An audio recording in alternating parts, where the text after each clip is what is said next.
You're on a path in the woods, and at the end of that path is a cabin. And in the basement of that cabin is a princess. You're here to slay her. If you don't, it will be the end of the world. I'm talking about the end of everything as we know it. No more birds, no more trees, and perhaps most problematically of all, no more people. You have to put an end to her. Don't linger on the specifics. You have a job to do here. Just get in there and do what needs to be done. We're all counting on you. Look, you're already on the path that leads to the cabin. Why would you be here if it weren't to complete a very important task? You've made it this far, you might as well reach the end of your journey.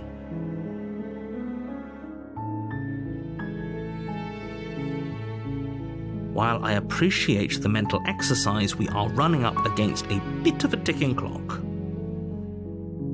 Nevertheless, let me assure you, the princess is locked up because she's dangerous. She is not dangerous because she's locked up. And before you decide to waste even more of our time by asking how I know that, let me suggest a more pragmatic lens through which to view this situation. Causality doesn't matter here, because the end result is the same no matter what led us up to this point. If the princess leaves the cabin, the world will end, and there is no changing that. It's no use arguing semantics over a metaphorical chicken or egg, because the egg is hatched and it's about to ruin everything. Unless, of course, you do your job and slay her. Does it? Are you a monarchist? Is slaying a princess that much worse than slaying a fisherman or a miller or a seamstress? If anything, slaying a princess is much better than slaying a seamstress. Seamstresses contribute something of value to society. Oh, if only that were the case, but I don't make the rules. I have to say, I'm surprised at your reluctance thus far, but unfortunately for the both of us, you're the only one who can pull this off. Like I said, I don't make the rules, no matter how much I wish I did.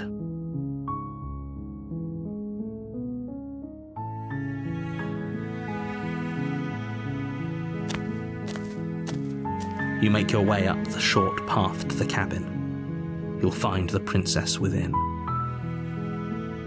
A warning before you go any further. She will lie, she will cheat, and she will do everything in her power to stop you from slaying her. Don't believe a word she says. We're not going to go through with this, right? She's a princess. We're supposed to save princesses, not slay them. Ignore him. He doesn't know what he's talking about.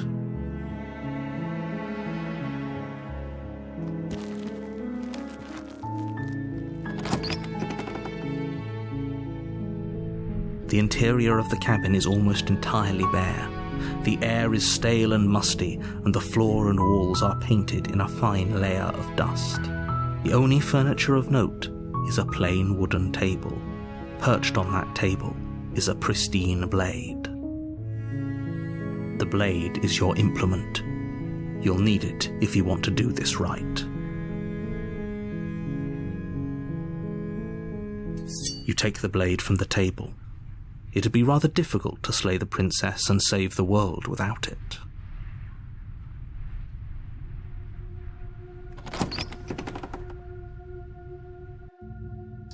The door to the basement creaks open, revealing a staircase faintly illuminated by an unseen light in the room below. This is an oppressive place. The air feels heavy and damp, a hint of rot filtering from the ancient wood.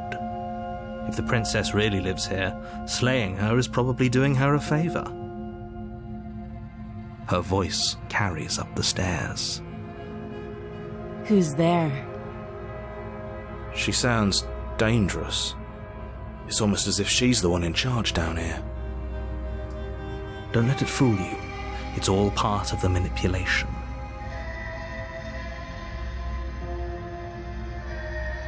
Don't be a stranger. It's been so long since I've had any visitors. Come on down. You walk down the stairs and lock eyes with the princess. There's a heavy chain around her wrist, binding her to the far wall of the basement. She's so coldly beautiful. Is she really a threat to the world? Focus on the task at hand. And there you are. Are you here to kill me or something?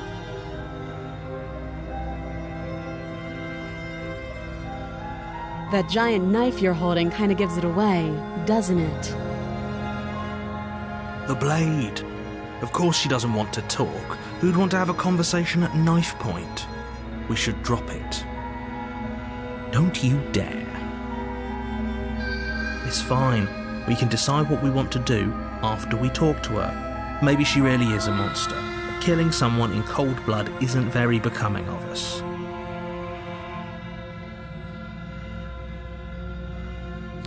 You ignore the trembling in your hands and tighten your grip on the blade. You poor thing. Your hands are shaking. Are you scared of me? Because you should be. You step forward, your grip on the blade tightening as you steel your resolve. I'm probably chained up in this basement for a reason, right? And if that knife is the only weapon you have, you'll have to get close enough to use it. So, you should just drop it. Best not to risk finding out what I can do. She's unarmed. If you hesitate now, it'll be too late. End this.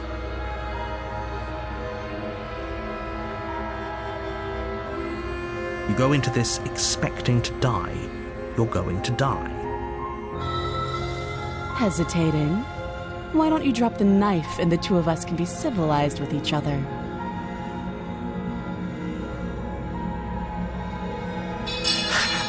The blade tumbles out of your trembling hands and drops to the floor with an unceremonious clang.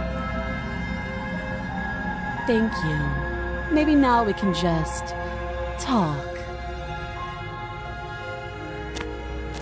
Against your better judgment, you step forward to speak with the princess face to face, unarmed.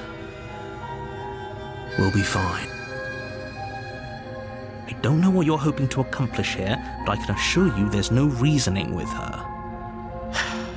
Just make sure you don't forget about the blade on the floor. You're going to need it. So here we are.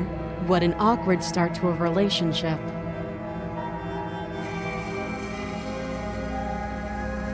I know. I just said that. Now why are you here to kill me?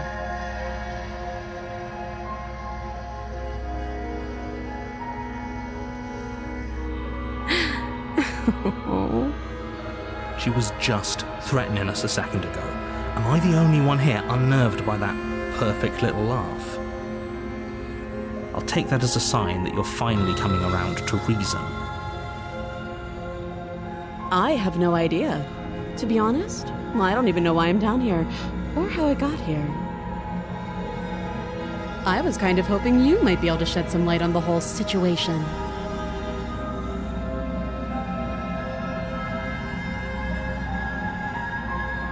Don't just tell her that. That's cute. Do you believe that? Do you think I'm some sort of monster? If I'm supposed to be capable of ending the world, then how did I wind up here, chained to a wall? Have they told you why I'm allegedly so dangerous?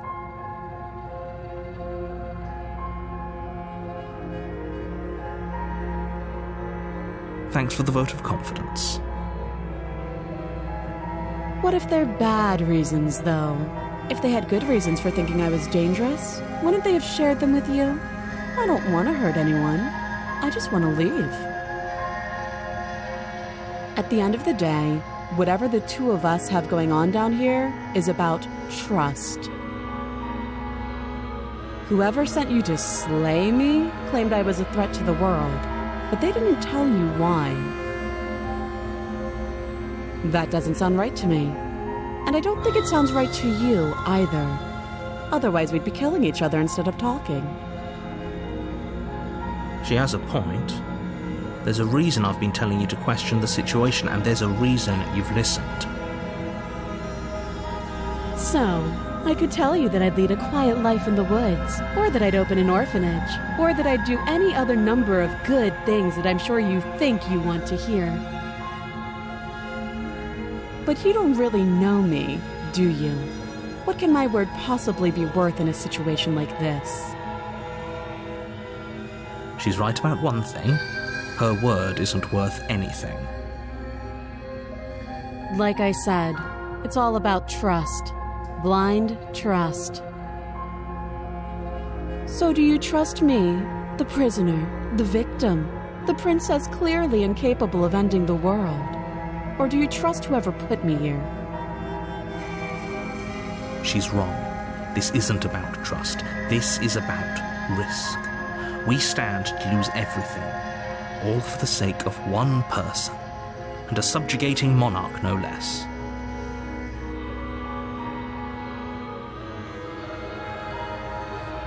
She hesitates before answering.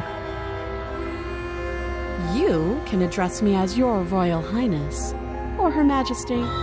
Any honorific should do, really. Again, she offers no specifics. No matter how hard you try, you'll never get a straight answer out of her.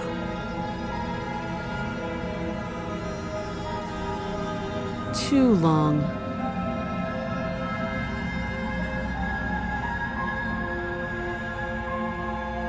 Oh, have you decided what to do with me?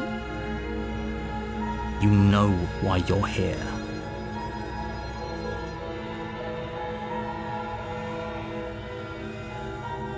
That seems like a pretty good compromise. Leaving her alive is too risky. If you don't deal with her soon, she will find a way out. One way or another, I'm going to find a way out of here. You can make it easier for both of us if you help. And if you don't, I can promise that you'll come to regret that decision. You have to make a choice. Let's hope for all our sakes it's the right one.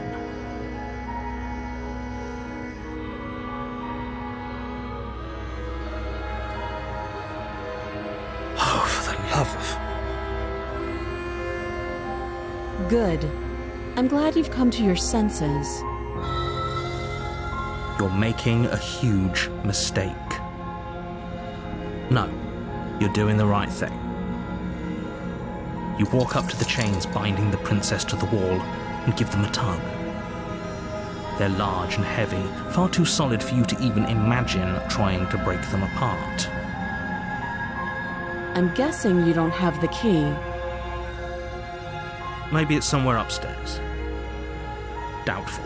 Whoever locked the princess away down here intended for her to never see the light of day. They wouldn't have just left the key to her chains somewhere in the cabin.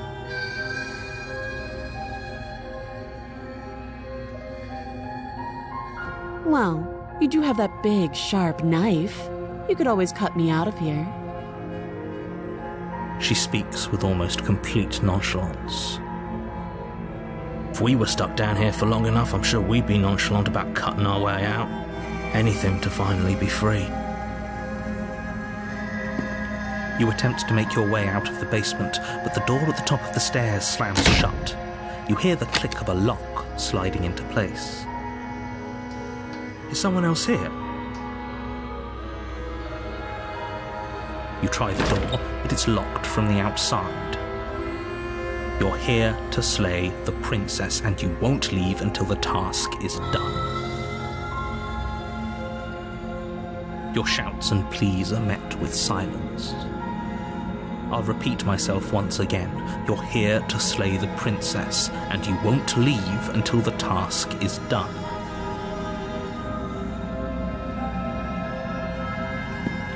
You make your way back to the bottom of the stairs.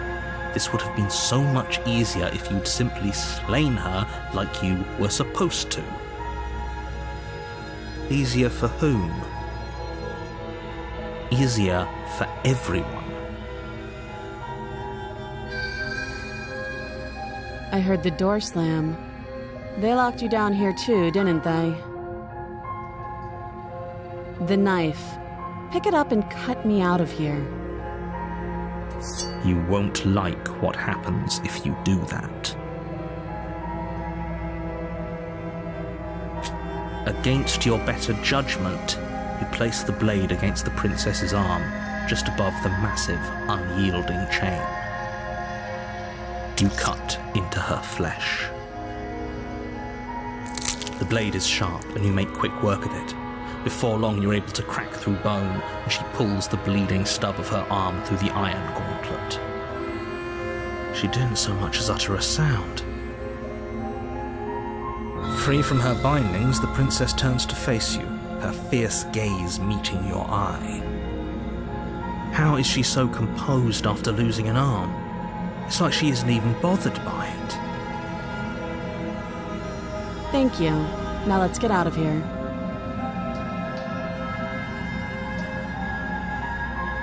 No, we won't have any of that. The stakes are too high. You can't just let her escape into the world. No, I just can't let her escape into the world. As the princess approaches the bottom stair, your body steps forward and raises the blade. Wait, this isn't fair. You can't just do that. Watch me.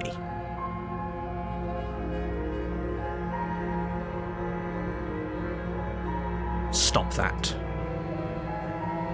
I thought this was a little too easy. Your body lunges forward to sink the blade into her back, but the princess swiftly moves out of the way before you can connect. Stop it! Stop resisting me! I am trying to get you out of here alive.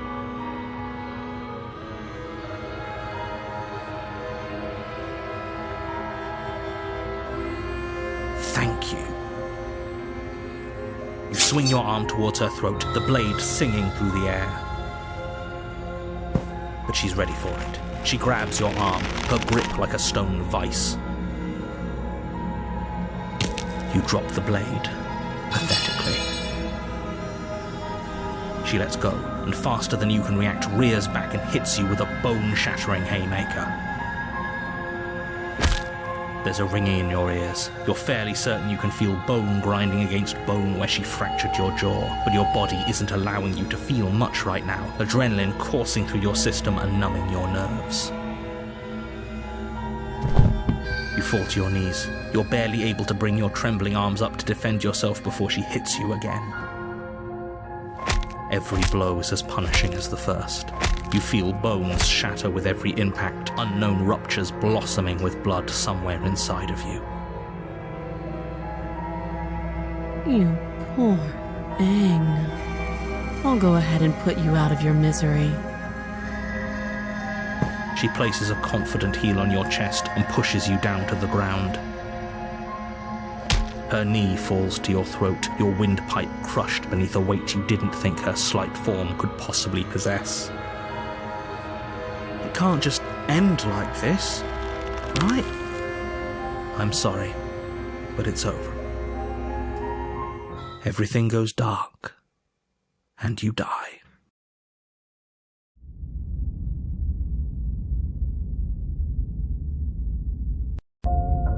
You're on a path in the woods, and at the end of that path is a cabin. And in the basement of that cabin is a princess. You're here to slay her. If you don't, it will be the end of the world. Again? People don't die twice. You haven't even met the princess, and I hardly think she'd be capable of killing someone as skilled and courageous as yourself. If he doesn't remember what happened, then maybe it's best to keep it that way. You know I can hear you, right? It's going to be a lot harder than you think to keep secrets from me. What does it matter what he knows? There's nothing we can do to stop her. She's just going to kill us again. She is not going to kill you unless you let her. But slaying the princess and saving the world is going to be much more difficult than it has to be if you spend the whole time second-guessing yourself.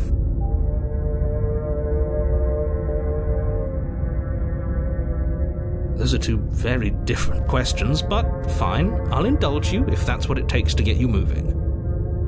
Let's say for a moment that this really is the second time you've met me, or at least a version of me. You died last time, which probably only happened because you didn't listen to me. Of course we died. She didn't feel pain. She didn't feel much of anything, did she? And she broke every bone in our body before she decided to let us die. What were we supposed to do to stop her then? What are we supposed to do to stop her now? It's pointless. She's just a princess. Slaying her shouldn't have been difficult, but congratulations. You've been given another chance to actually do this right. And I believe your other question was something along the lines of, oh, what's the point of doing anything? If you're asking that, it sounds to me like you're making the rather dangerous assumption that your actions last time around didn't have any consequences. What do you mean? Of course there weren't any consequences. The princess killed us and now everyone's right back where they started. That sounds pretty consequence-free to me. Yes, but in this purely hypothetical scenario, that begs the question of how you got back here. Did time simply rewind itself, or were you instead transported to a different world entirely? If it's the latter, what do you think happened after you died? Do you think the people there lived happily ever after? Or do you think that the princess, left unhindered, brought about the end to everyone and everything, just like I told you she would? If she ended the entire world, why should we even bother? We might as well just walk up to that cabin, break her chains and let her do whatever she wants. It's all the same in the end. Just because she's capable of ending the world doesn't mean you're not capable of slaying her. Both of those things can be true at the same time. So chin up. I believe in you.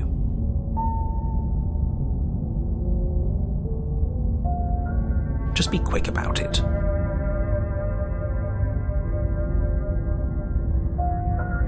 She is just a princess.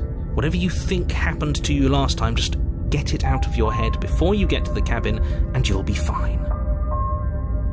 Or we could pledge ourselves to her and stop pretending that we're capable of doing anything in this situation. She probably doesn't even need to try to overpower us.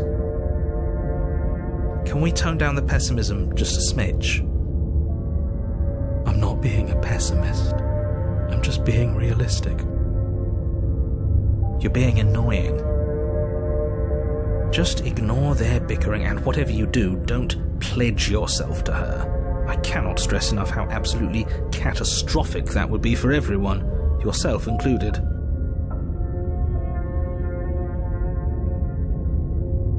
People locked her in that basement, and I told you what this place is. It's a path in the woods. Don't overcomplicate things.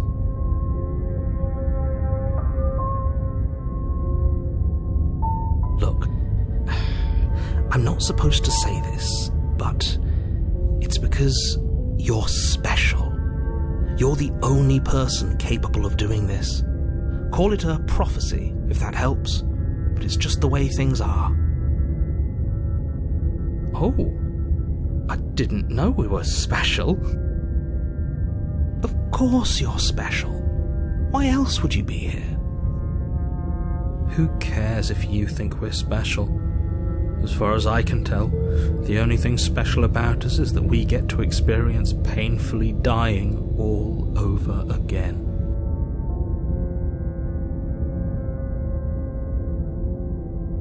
I've told you everything you need to know. Going into more detail would just overcomplicate an otherwise very simple situation and make your job more difficult. The less you know about her, the better. Great. Now, if you don't mind, the whole world is waiting with bated breath for you to save it from ruin.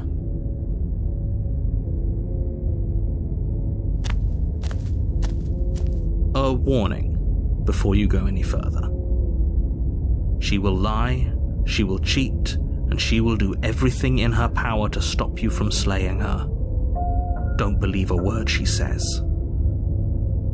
Lying? Cheating? Why would she even bother? She didn't need to do anything like that last time. She caught us off guard last time. We'll be fine. Let's just keep our wits about us. At least one of you still has a shred of sense. Just make sure you listen to him and not that whiner. If that's what you want, I guess I don't have a say here.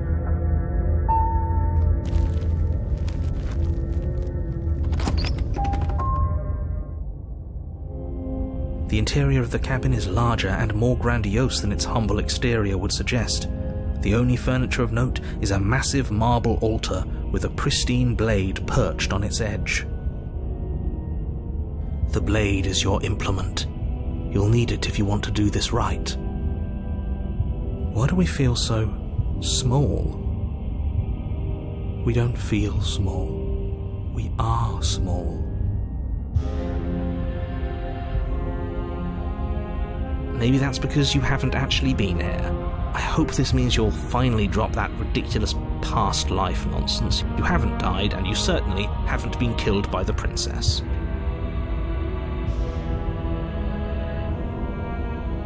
That's because there isn't a mirror.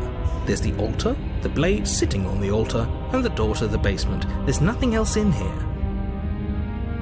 There's definitely a mirror. There isn't.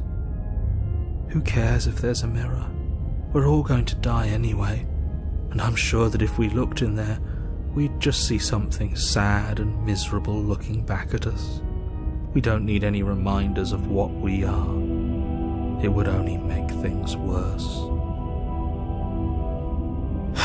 For the last time, you're not going to die unless you let it happen. And luckily for you, there isn't a mirror, so no one needs to worry about confronting a grisly visage any time in the near future. Though, for what it's worth, if there were a mirror, I'm sure that you wouldn't find anything sad or miserable in it looking back at you. You probably look perfectly normal. Probably. Do you not know what we look like?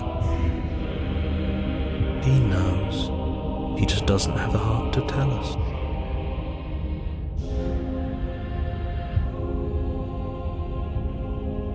As do I. And yeah, there is. I'm not lying to you. Use your eyes. There is no mirror. Why would I lie about something so meaningless? What good would a mirror even do? Let you waste time preening yourself instead of doing what needs to be done.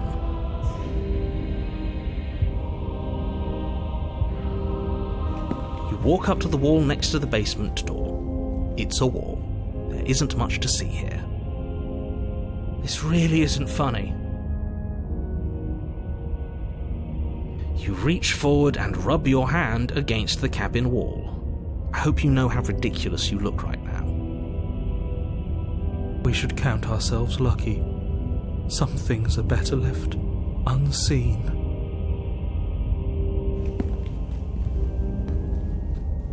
You take the blade from the altar. It would be difficult to slay the princess and save the world without a weapon.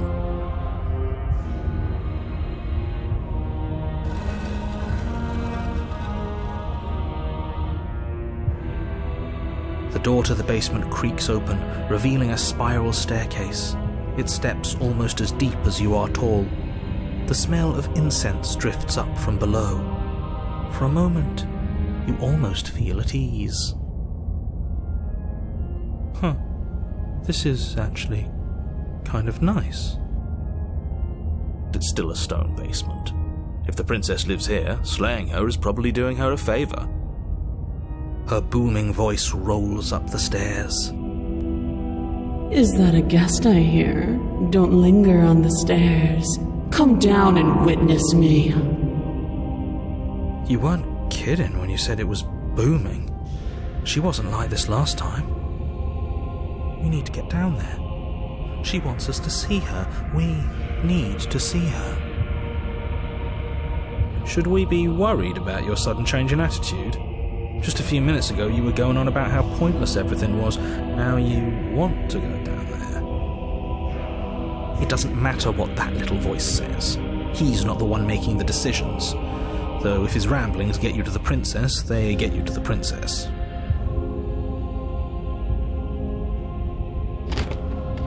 Making your way down the spiral staircase is a time-consuming and exhausting effort, every step requiring you to clamber over one edge before dropping to the next.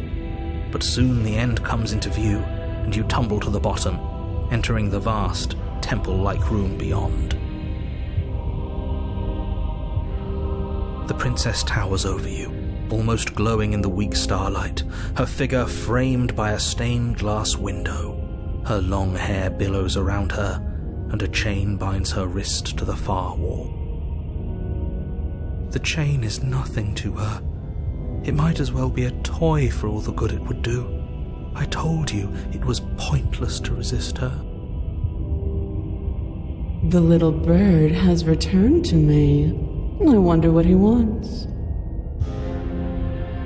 You brought that knife again, even though you know it's useless. Such charming audacity. Drop it. As if on command, the blade slips from your grasp. It clatters uselessly to the floor. But we didn't drop it. We decided to grip it tighter, remember? Are you really just going to let that happen to us? I have a duty to report facts as facts, and the fact is that you dropped the blade. Of course we dropped it. She's so much more than us. You wouldn't understand what it feels like to be in her presence. Oh, I understand what's going on, and you'd better snap yourself out of it. Kneel. Oh, are you still trying to defy me? I said kneel. Your legs buckle, and your knees hit the floor. That's my good little bird. Now, why don't we talk? The last time we met, you told me I was destined to end the world. That thought wrapped itself around my heart. It has pulled at me since the moment I squeezed the life out of your broken lungs. I could feel its fundamental truth awaken me. The collapse of the old is a necessary prelude to the birth of the new, and the world as it is now is overdue for alterations. It's time for me to seize my destiny, and you, little bird, will help me seize it. Well, that gives away the game, doesn't it? It certainly does. And beyond that, it more than lends credence to our conversation in the woods. I don't love the thought that in some other reality you failed to destroy her, but what's done is done. I can only hope it helped you learn a valuable lesson. You are the only one who can deal with her, and if you don't, well, she's let you know what will happen, hasn't she? And you shouldn't have trusted us with her destruction. She is inevitable. Can't you feel it? He's being melodramatic, but he's not exactly wrong, is he? What are we supposed to do to stop her? Okay, first things first, you're going to have to stuff those pessimistic thoughts someplace far, far away and commit yourself to what needs to be done. The stakes of the situation should be perfectly clear to everyone now. And if you're going to save the world, you have to have faith that you can pull this off. You can't win a battle that you've already lost in your mind.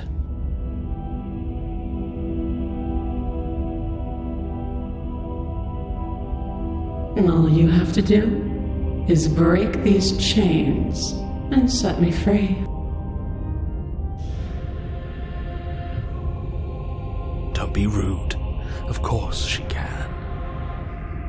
It's not rude to question someone who's apparently trying to end the world.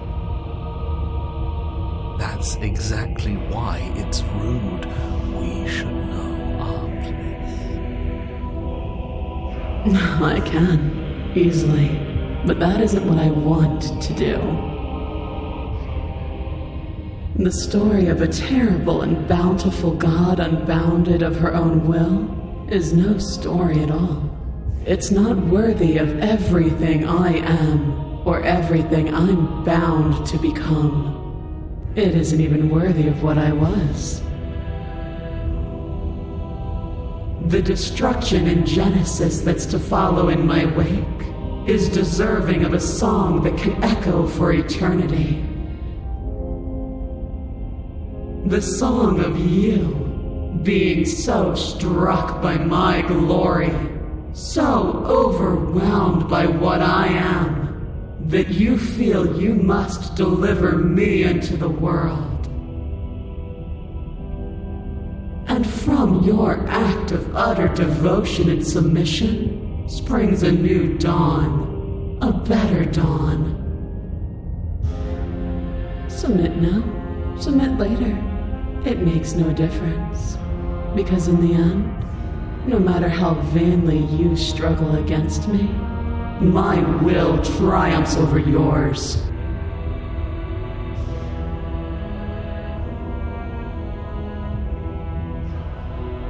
This isn't about desire. This is about what I am. And I have little interest in discussing destiny with one that cannot see the divine truth that shines in my heart.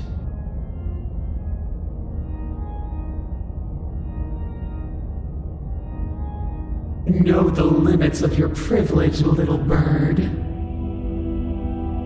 There's an empty place at my side for you to fill, if you'll have it. But it is not a place for an equal. It is a place for something worthy to be kept. A priest, perhaps, or a pet.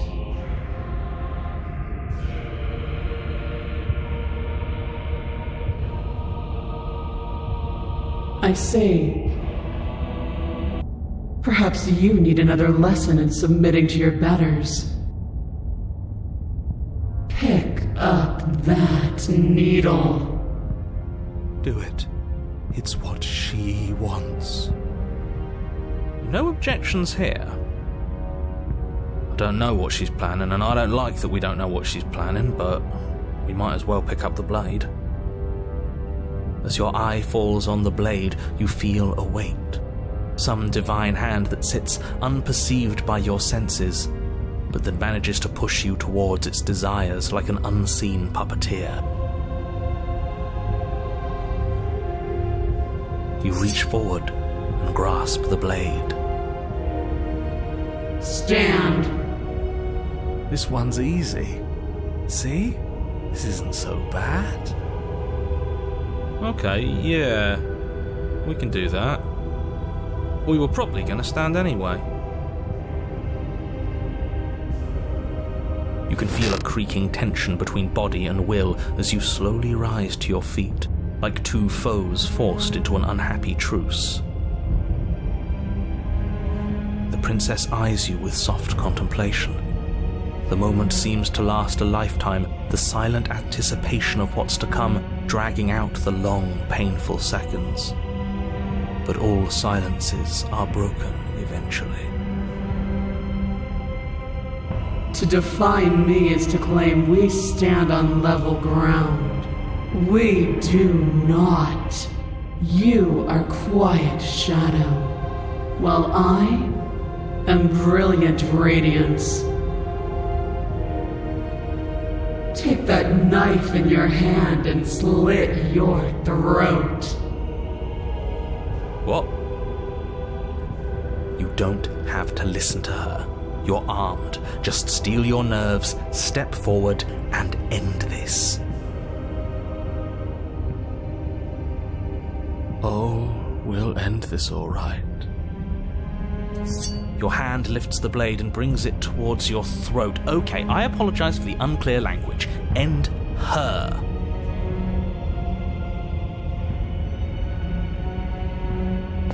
Your body is sluggish and unresponsive, actively fighting against you, but you do your best to stagger forward. One step at a time, you move towards the princess. Slitting your throat would have been a mercy, but it seems you're in need of a harsher lesson. Plunge that knife into your lungs. I'm sorry. Don't! As you take another step forward, the blade digs into your ribs, slicing through flesh with ease. It somehow feels like an entirely natural thing to do, while the simple act of walking has become an arduous impossibility. Then it slides back out, the wound burning as a small hiss of air escapes through the fresh orifice. Blood fills your lungs. Now, do it again. Keep doing it until I give you permission to stop. Those are just words. You don't have to listen to her.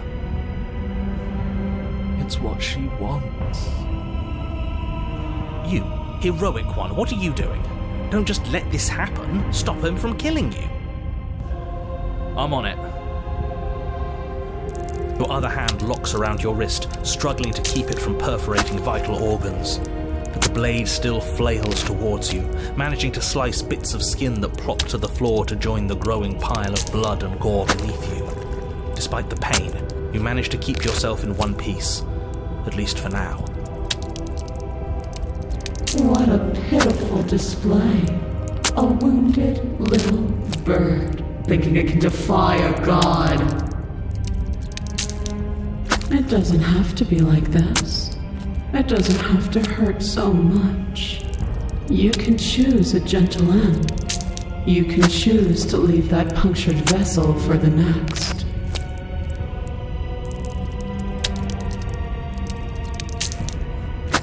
Or you can pathetically struggle against yourself until the floor of this temple is painted with the bloody impressions of your futility. Continue to approach the princess, even as the repeated gouges of your blade expose bone and muscle to the open air of the basement. You know, this would be a lot easier if you gave us a hand. My influence only goes so far, and I can only juggle so many things at once. The best I can do right now is to continue to drive you forward. Believe me, this whole ordeal would be so much easier if I didn't have to contend with free will. You're the one making things difficult. You're the one making us hurt. She doesn't want to hurt us. She's just doing what she has to. Stop. As you finish crossing the room, you fall to your knees at the princess's feet, your chest heaving as your blood pools in the crevices of the stone floor, the coppery taste coating your throat. The princess kneels down, lifting your chin with her finger as her face lowers to yours. Your devotion is misplaced. You've surrendered to delusion. But something about your defiant spirit speaks to me. You are different than you were before. Perhaps, if you've learned your lesson, I can spare you from the release of death. That's a little demeaning, isn't it? Yes, how thoughtful of her. It's a mercy. Take it. I think he's given up whatever say he had at the start of all this. At least one of you is sane. She's within striking distance, and she's only negotiating now because she knows you have what it takes to put an end to her. Seize the moment before it's too late.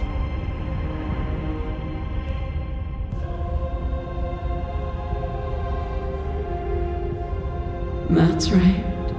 I can feel your heart opening to me. If this is what you want, then I guess there's not much else for me to say. No, you can't just give in to her, not when the stakes are so high, not when you're so close. I won't let you do this. there's still something in the way. A greasy film inside of you where it doesn't belong, trying to conceal you from me. Is that a person? No, it used to be a person. It's something different now. An echo. Is she talking about you? That's impossible. She's not supposed to be able to interact with me. You're a small one, aren't you?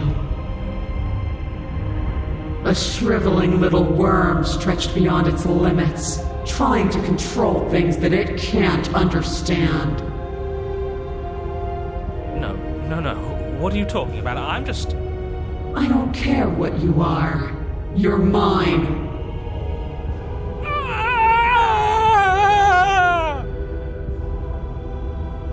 Rise, my little bird.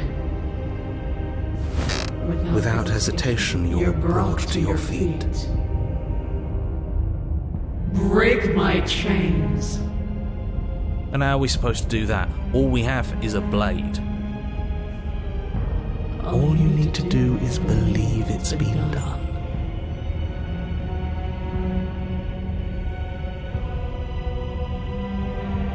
You poor, wretched little thing. You already do believe. You've always believed. All you have to do is open the last door to your heart. It's easy. And once you let her in, you'll be safe and free forever. Please don't do this.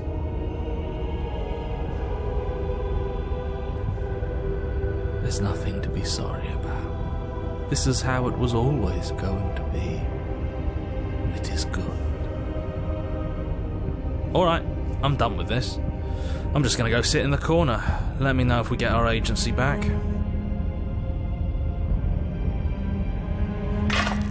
Her chains shatter, and the cuff falls from her wrist.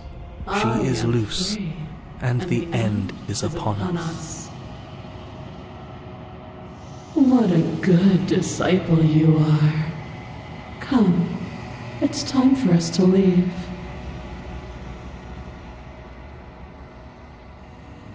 Nothing, and then everything.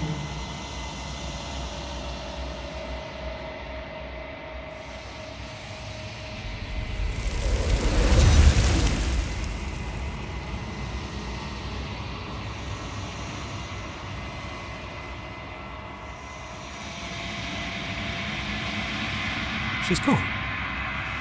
Where did she go? Should we try and find her? And there's that mirror again. Why is it here? Why now?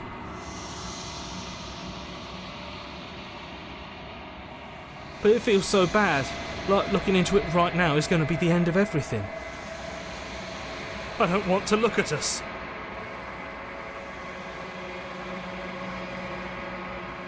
Okay. If you say so, we'll trust you. A mercy.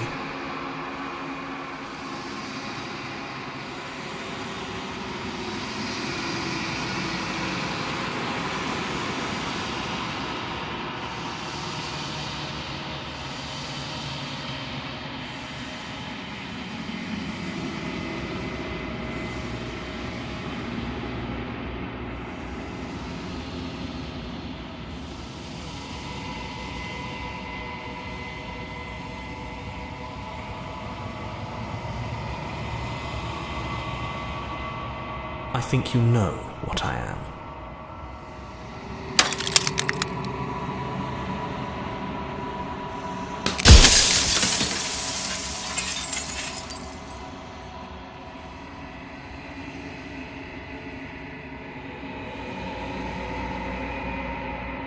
The narrator.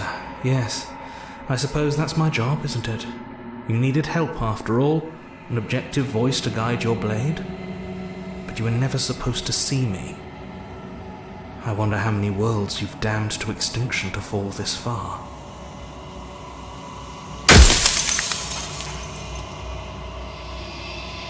Oh, I'm nothing like you. I'm an echo, likely one of many. Somebody made you after all, and I'm what's left of him.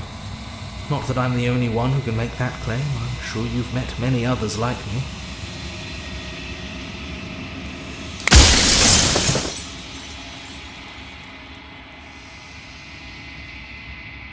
A construct. It was supposed to keep the two of you trapped here until the job was done, and it was supposed to guide your hand to help you see things through. The construct you're in exists in every world at once.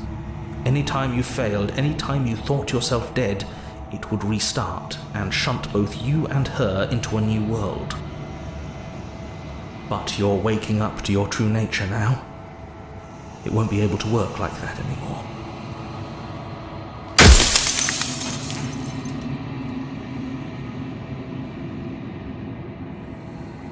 She is the shifting mound, the ebb and flow, the capacity to change. She is transformation, or most of it. Her nature is why I had to die, for she becomes that which others perceive her to be. But an echo can't perceive things, not in the way that people can. So I tucked a part of myself into the folds of this construct to guide you. This isn't the end just yet. You can still destroy her and save everyone. You were made to do this single task, and you will still have a chance to fulfill your purpose once I'm gone.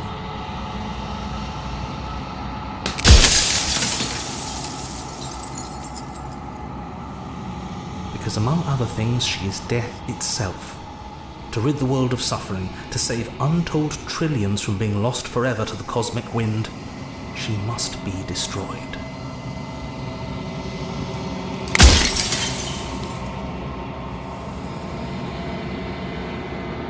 When I broke the cycle, I made sure that the tear was rough. You carry a part of what should be her, and she carries a part of what should be you. Things won't be as they are now, but they won't be nothing either. Besides, anything is better than oblivion. In the end, nobody wants to leave.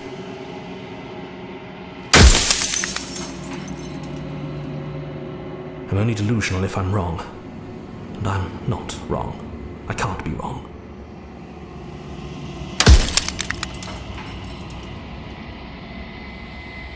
Light, burdenless, an eternal pattern of forgetfulness leading into the joys of rediscovery.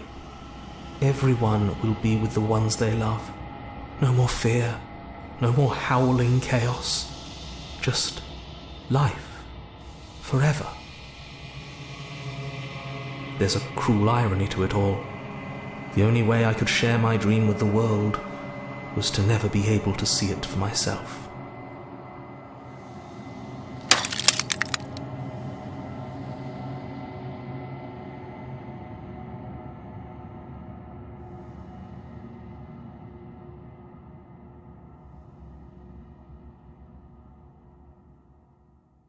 If that's your belief, there's nothing I can say to move you. You haven't died. You cannot die. So you can't grasp the abject horror of dying.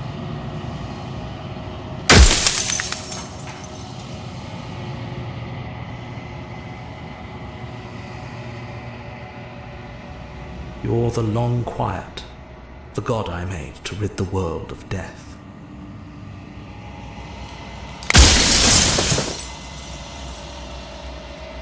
So I am.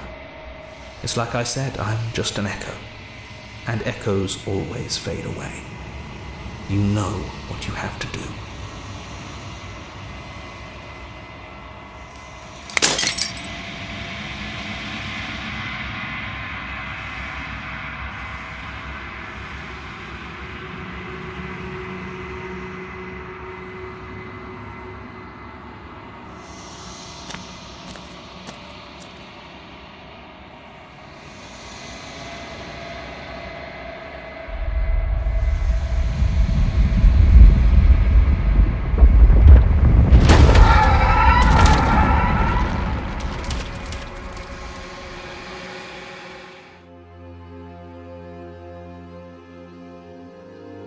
I can finally see you, and you can finally see me.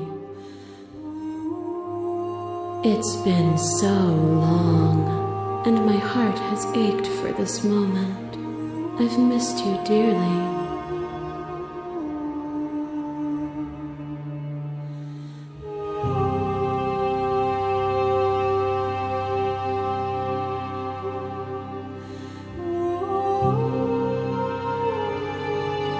Names are their attempts to capture that which cannot be captured. They call me the shifting mound, a pale imitation of what I actually am.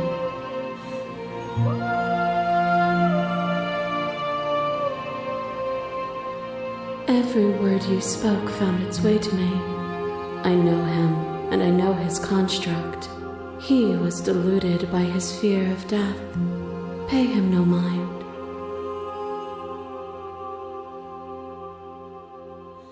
Ever the passive player, always reacting and never acting.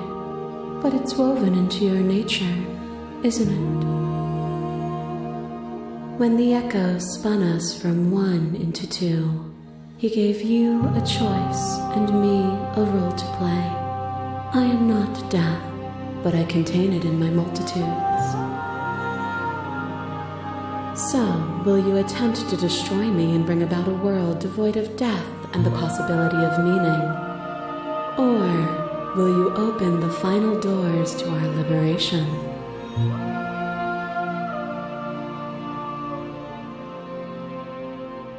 Even as your eyes begin to open, you still hold on to the notions of is and is not, of beginning and end, pitch black islands in the blinding light of the infinite.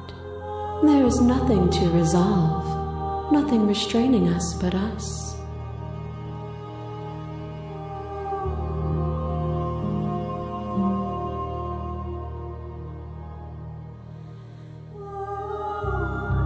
If you're saying that, it's because you don't yet understand.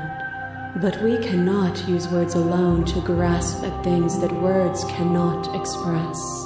And you cannot rationalize with logic that which defies it. Violence and passion are dances that both of us know well. If this is what it takes to enlighten you, then so be it. You are nothing, a black hole of self-loathing fed by the matter of your restless thoughts, a dog blind to its leash. But there is no light without the dark. When I proclaimed my godhood and offered you a place at my side, you gladly became the instrument of my new creation. Only with both of us is there a future to look towards. It is hope that calls meaning into being.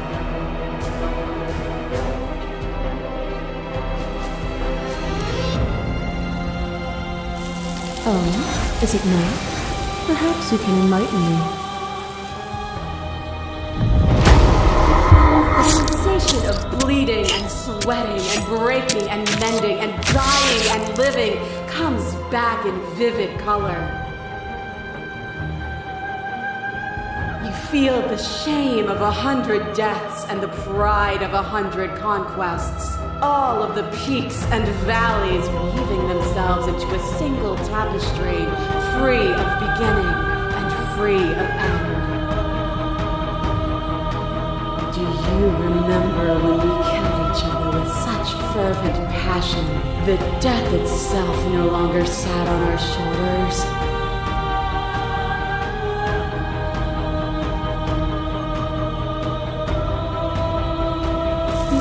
Your emotions, pain is suffering. There is beauty in ugliness, and love in conflict. The question of everything is to deny the truth in front of you. By believing in your suffering, you make your suffering real. By believing in your limitations, you placed a shackle on your neck. Bound for eternity, we saw the need for impermanence, and it was through that need that you carved our freedom. Without impermanence, The suffering of living things is infinite. Would you strip my gifts away and leave everyone to suffer in the dark?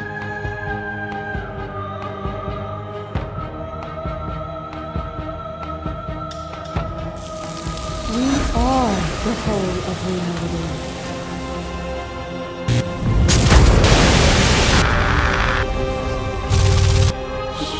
Passes through you as unseen fingers dance across your skin. I remember the violence you inflicted on me, and yet they don't return.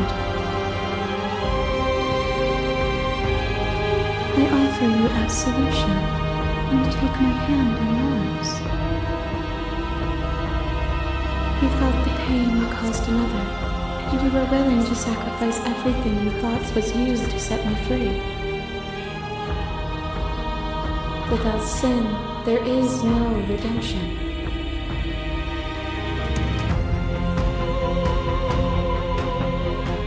I promise you the same.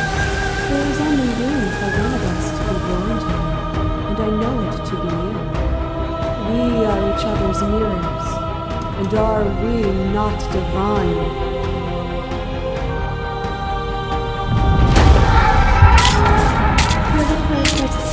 Your body, and another, and another, and another. Do I miss your heart because I can't stand to see it go? But the stakes meant nothing to you. You had a desire, and you set that desire free.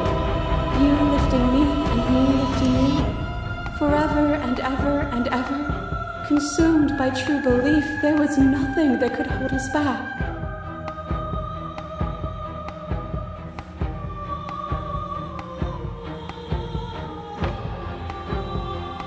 Why would I stoop to your level when I'm offering you ascension to mine? It's so peaceful here, beautiful, eternal, but ever-changing.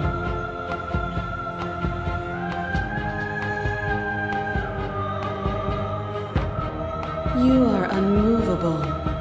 Is it by the design of our conflict that I cannot win? Or are you just that fervent in how you cling to delusion? Nothing is immutable. Everything that is exists only in relation to everything it isn't. There is no constant. There is no center. Open your eyes and accept what we are. We can leave this prison together.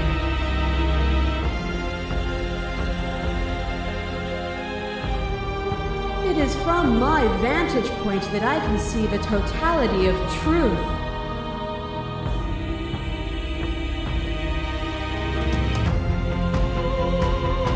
This universe dies, and a new one is born. And that one dies, and a new one is born. And you and I get to witness it all, weaving a tapestry of life wherever we go.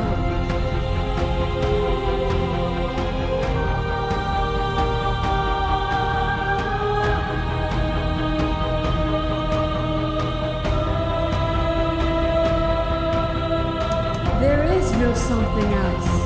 This, what we are, is everything. Whatever you're trying to do right now, you don't have to do it alone. It's good to be here. Seems like you've been doing all right on your own, but she's too many things at once out here. If you want to get through to her, you need some way to get past all that divine confidence. There's still a piece of me nestled close to where it all began.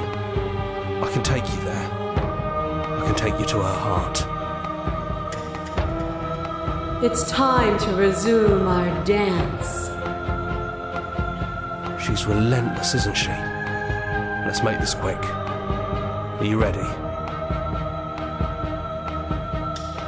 Then let's go.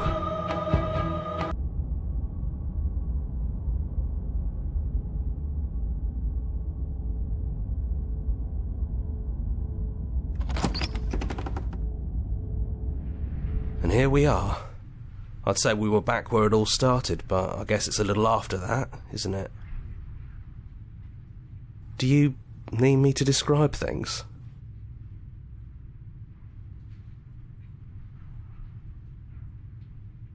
It's just us.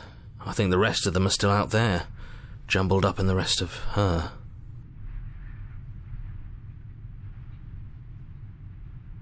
Yeah, it's dead silent in here.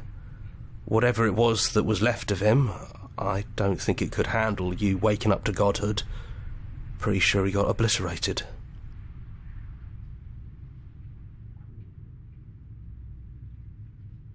Yeah, it's complicated. He put us through hell, but he's been part of us since the very beginning, hasn't he?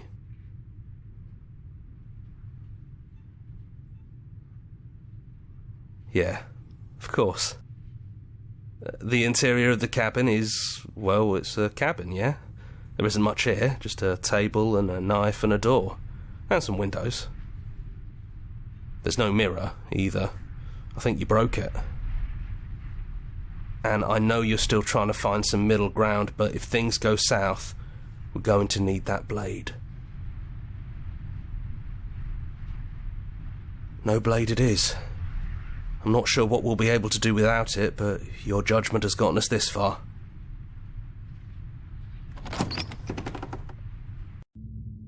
The stairs. Do you remember the first time we were here? The first time we heard her voice? I don't know what you want for us.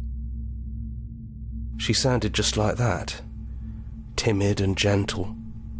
Only she didn't know us. And down we go. We shouldn't keep her waiting. There you are. You look just like you did when we first met. Let's talk for a bit. Maybe we can figure this out.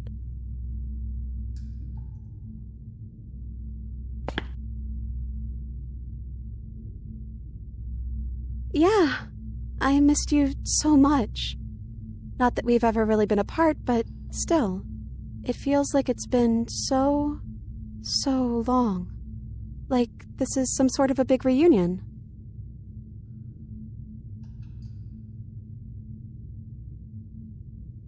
You are so sweet, but the first time we met, you tried to rescue me, and I stabbed you like 50 times in the chest. And you know how bad of a job I did. You were the one getting stabbed. I mean, yes, you were possessed by that freaky voice living in your head, but I also could have maybe tried doing anything else before deciding to kill you. Anyways, I'm also sorry. We both let things get a little out of hand, but we don't have to let that stop us from being who we want to be. You know, when she puts it like that...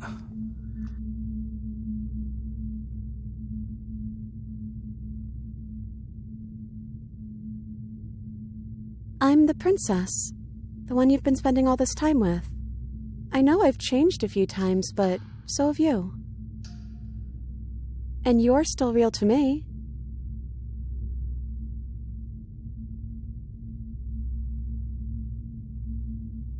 I am she as much as she is me, and all of us are both everything and also not everything. I had you there for a second, didn't I? I think I'm different from her, and I'm happy I'm different. I think being her would mean I'd lose a lot of myself along the way. I think I'd have to lose the parts of you that matter to me.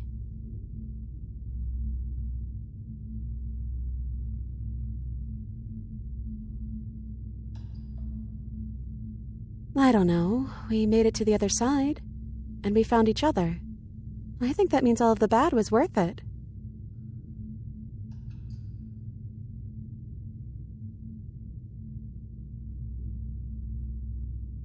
I don't know.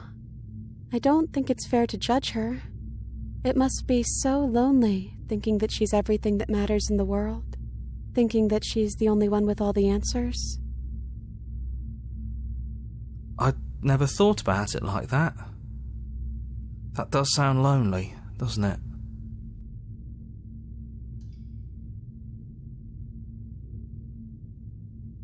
I don't have one, and I think I like it better that way. But you can call me Princess if you want. You know, you never told me your name.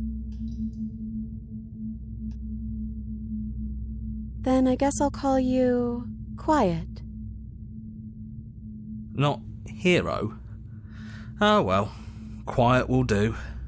That's always been us, hasn't it?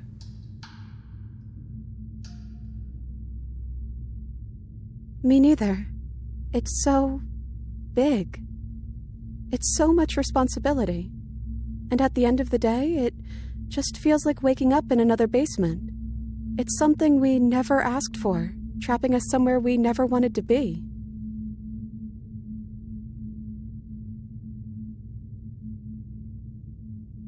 Can we actually do that? What would that even mean? Where would we go?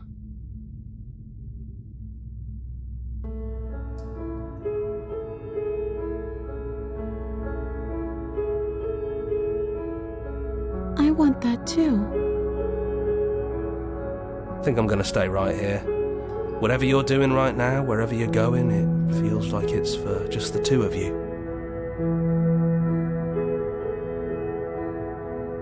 Yeah, it wouldn't feel right, but I'll be okay.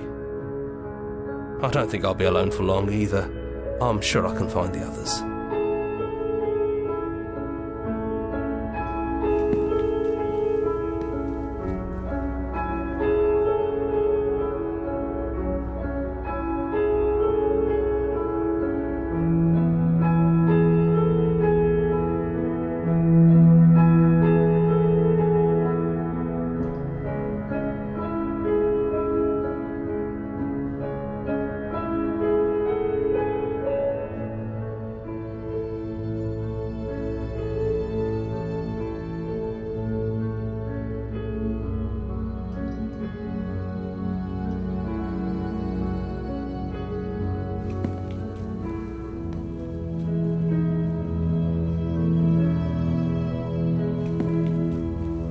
Come on, Princess. It's just a door.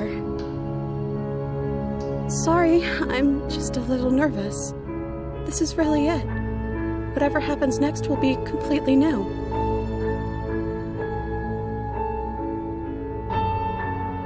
I love you too.